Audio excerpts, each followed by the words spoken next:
korban di bulan 3 tahun 2023. Itu uang berapa?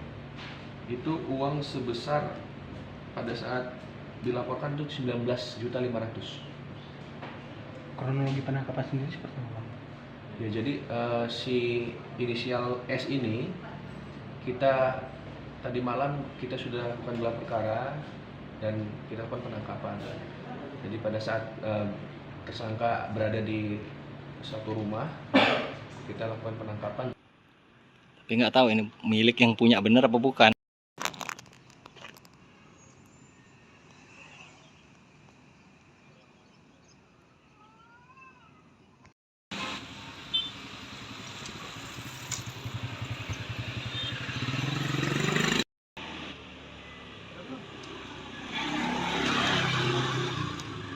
Ini memang selalu kebuka ini pintu ini Pak ya? Iyalah. Emang nggak ditunggu ini Pak ya?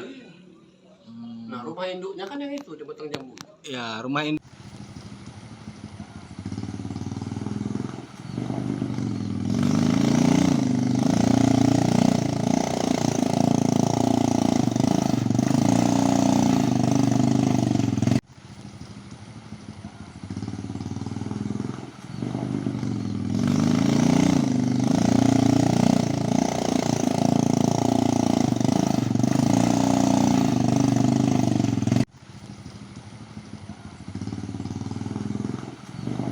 ...150 batang bibit pohon yang akan ditanamkan secara bertahap dan secara simbolisnya pada hari ini yang terdiri dari pohon duku, matoa, alpukat, durian, pinus, beringin, mahoni, pulai, eukaliptus, salam, pinang, johar, tebu bayai, bayur, pala, cengkeh, dan tanaman kakao lada perdu.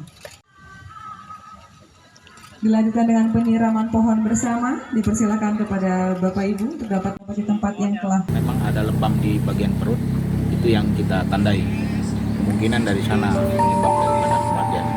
Terhadap penyelidikan kasus ini sendiri Bang, sudah beberapa pihak yang kita lakukan pemanggilan untuk Ya, saksi sudah banyak, sudah ada 10 orang saksi yang kita lakukan pemeriksaan, termasuk rekan-rekan dia pada waktu dia melakukan latihan pencak silat itu di sekolahan ya. termasuk rumah sakit. Rumah sakit akan segera kita lakukan pemanggilan karena kita masih sejauh ini masih minta visum karena pertama dia